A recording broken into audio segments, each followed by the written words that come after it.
జై శ్రీరామదూతాయ హనుమతే నమః. అందరికీ నమస్కారం. రాముడు అంటే హనుమంతుల స్వామికి ఎందుకు అంత ఇష్టమో తెలుసా? ధర్మాన్ని పట్టుకున్నారు కాబట్టి.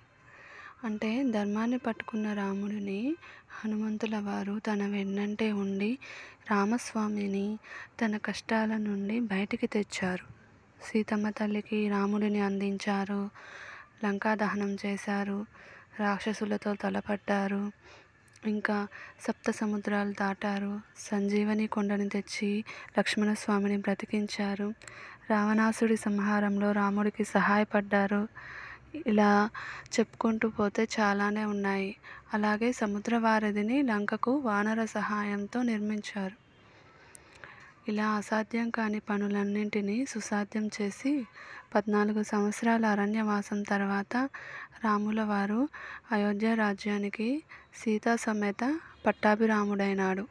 ఇలా లక్ష్మణ సమేత రామునిగా, ఆంజనేయ సమేత రామునిగా, భరత శత్రుఘ్న సమేత రామునిగా, సీతా సమేత రామునిగా అయోధ్య ప్రజల గుండెల్లో ప్రియమైన రాజుగా రాముడిని నిలబెట్టినందుకు సీతమ్మ తల్లి హనుమంతుల స్వామి వారిని సత్కరించింది. సీతమ్మ తల్లి ఆంజనేయ స్వామికి ఎంతో ఘనంగా హనుమకి ప్రియమైన భోజన తాంబూలాదులను సమర్పించి ఆమెకు రాముల వారు ఇచ్చిన ఎంతో ప్రియమైన ముత్యాల హారంను హనుమంతుల స్వామి వారికి ఇచ్చారట. అయితే హనుమంతుల స్వామి వారు ఇందున నా స్వామి లేరు అని ఆ హారంను త్రుంచివేయగా సీతమ్మ తల్లికి కోపం వచ్చి, నా రామహారం ఎందుకు ఇలా చేశావని ప్రశ్నించగా ఆంజనేయ స్వామి వారు, నా గుండెల్లోనే మీరు ఉండగా ఈ హారం ఎందుకు అన్నారట. అప్పుడే తన గుండెను చీల్చగా సీతా సమేత రాముడు ప్రత్యక్షమయ్యారు. ఇలాంటి ఒక హనుమ లాంటి తోడు మన జీవితంలో మనకు దక్కాలంటే ధర్మంను పట్టుకొని ప్రతి ఆలోచనలోనూ పనిలోనూ ధర్మాచరణ చేయాలి. హనుమంతుల వారు మనకు త్వరగా ప్రసన్నం కావాలంటే ఏం చేయాలో తెలుసా? ఇప్పుడు తెలుసుకుందాం.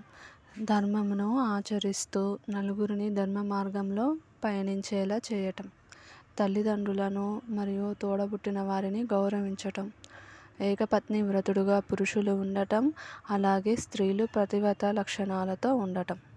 అంటే అన్య స్త్రీలను పురుషులను సోదర భావంతో చూడటం, గురువులను పెద్దలను గౌరవించటం, స్థితప్రజ్ఞత కలిగి ఉండటం, జాలి దయ కరుణ ఉదార స్వభావం కలిగి ఉండటం, నిస్వార్థంగా ఆలోచించటం, ప్రేమ అనురాగం కలిగి ఉండటం, కుటుంబం పట్ల బాధ్యతాయుతంగా వ్యవహరించటం. ఇలా ఒక్క మాటలో చెప్పాలంటే మన రామయ్యలాగా ఉంటే హనుమస్వామి మన వెన్నంటే ఉంటారు. ఆ స్వామి తోడుంటే జీవితంలో ఎటువంటి కష్టం వచ్చినా తేలికగా తొలగిపోతాయి. ఇలా హనుమ వెన్నంటే ఉండి మన జీవితాల్లోకి శుభం, లాభం, ఐశ్వర్యం, విజయం తీసుకువస్తాడు. స్వస్తి. సర్వం శ్రీ జగదాంబార్పణం. ఈ వీడియో మీకు నచ్చినట్లయితే ప్లీజ్ ఒక లైక్ చేయండి. మీ మిత్రులకు ఈ వీడియోని షేర్ చేయండి. అలాగే మన ఛానల్ను సబ్స్క్రైబ్ చేసుకోండి. ఈ వీడియోపై మీ స్పందనను కామెంట్ రూపంలో తెలపండి. స్వస్తి.